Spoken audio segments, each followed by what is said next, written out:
നമസ്കാരം. പെൻഷൻ കാത്തിരിക്കുന്നവർ ശ്രദ്ധിക്കുക. നമുക്ക് മുഖ്യമന്ത്രിയോട് ഒരുമിച്ച് ചോദിക്കാം, എവിടെയാണ് വിജയ ഞങ്ങളുടെ പെൻഷൻ? അതും നിങ്ങൾ അടിച്ചു മാറ്റിയോ? സത്യം പറയണം. സുപ്രീം കോടതി ഇപ്പോൾ കുരുക്കുകൾ ഓരോന്നായിട്ട് മുറുക്കിയപ്പോൾ, അകത്താകുമെന്ന് ഏകദേശം ഉറപ്പായപ്പോൾ, നിങ്ങളുടെ വക്കീലിന് കൊടുക്കാനായിട്ട് ആ പെൻഷൻ തുക നിങ്ങൾ മറിച്ചു. കേരളത്തിലെ ജനം ചോദിക്കുന്ന ഒരേ ഒരു ചോദ്യം ഇതാണ്, എവിടെയാണ് വിജയ ഞങ്ങളുടെ പെൻഷൻ? മറിയക്കുട്ടിയുടെ പിച്ചച്ചട്ടി എടുക്കൽ സമരം കേരളത്തിൽ വലിയ ചർച്ചയായിട്ട് മാറിയിരുന്നു. എവിടെ വിജയ ഞങ്ങളുടെ പെൻഷൻ എന്നാണ് ഇപ്പോൾ ജനങ്ങളെല്ലാം തന്നെ ചോദിക്കുന്നത്. ഇതിനെയൊക്കെയാണ് സർക്കാരിൻ്റെ കണ്ണിൽ ചോരയില്ലാത്ത ക്രൂരത എന്ന് പറയുക. ഇവിടെ കേരളീയം നടത്താൻ എത്ര കോടികൾ വന്നു എന്നുള്ള കൃത്യമായ കണക്ക് നമുക്കറിയാമല്ലോ. നവകേരള സദസ്സിന് എത്ര കോടികൾ മുടക്കി എന്നതറിയാമല്ലോ. ഇനി എത്ര കോടികൾ മുക്കി എന്നതാണ് ഇപ്പോൾ ഞങ്ങൾക്ക് അറിയേണ്ടത്. അതുകൂടാതെ തന്നെ മന്ത്രിമാരുടെ മറ്റുള്ള ധൂർത്തുകൾക്ക് വേണ്ടി എത്ര കോടികൾ മുടക്കി എന്നുള്ളത് കൂടി അറിയണം. അപ്പോൾ ഇതിനെല്ലാം പണമുണ്ട്. പക്ഷേ ഈ പാവങ്ങളെ സഹായിക്കാൻ അല്ലെങ്കിൽ പെൻഷൻ കൊടുക്കാനായിട്ട് ചില്ലിക്കാശില്ല എന്നാണ് പറയുന്നത്.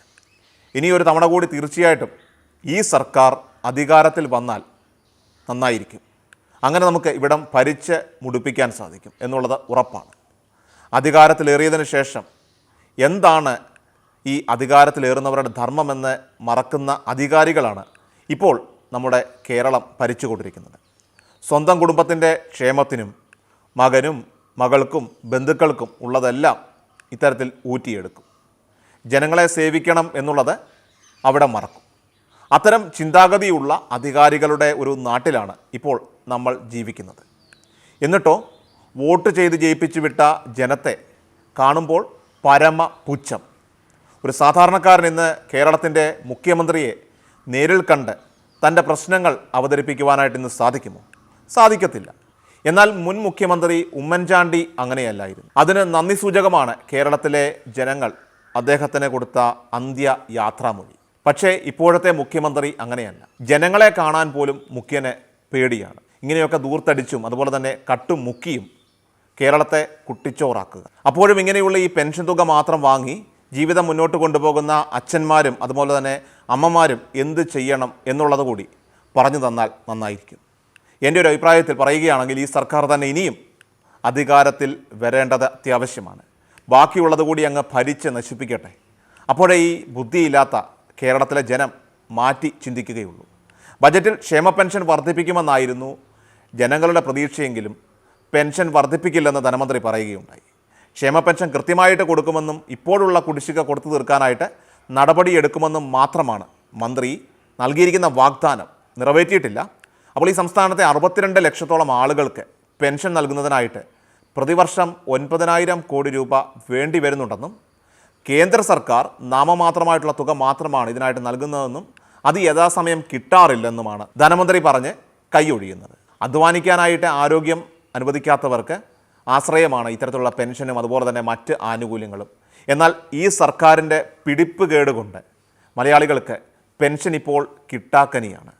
സദാസമയവും ഇങ്ങനെ കേന്ദ്രത്തെ മാത്രം കുറ്റം പറയാൻ ഈ ഉത്സാഹം കാണിക്കുന്ന നമ്മുടെ ധനമന്ത്രിയും അതിന് സമ്മതം മൂളാനായിട്ട് മറ്റുള്ളവരുമെന്ന അവസ്ഥയാണ് ഇന്ന് കേരളത്തിൽ ഉള്ളത്.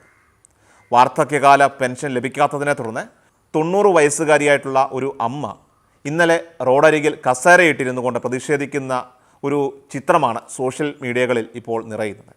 ഇടുക്കി ജില്ലയിലെ വണ്ടിപ്പെരിയാർ കറുപ്പുപാലം സ്ഥലത്ത് റോഡരികിൽ താമസിക്കുന്ന പൊന്നമ്മ എന്ന 90 വയസ്സുള്ള ഒരു വൃദ്ധയായിട്ടുള്ള അമ്മയാണ് റോഡരികിൽ ഇരുന്ന് പ്രതിഷേധിച്ചത്.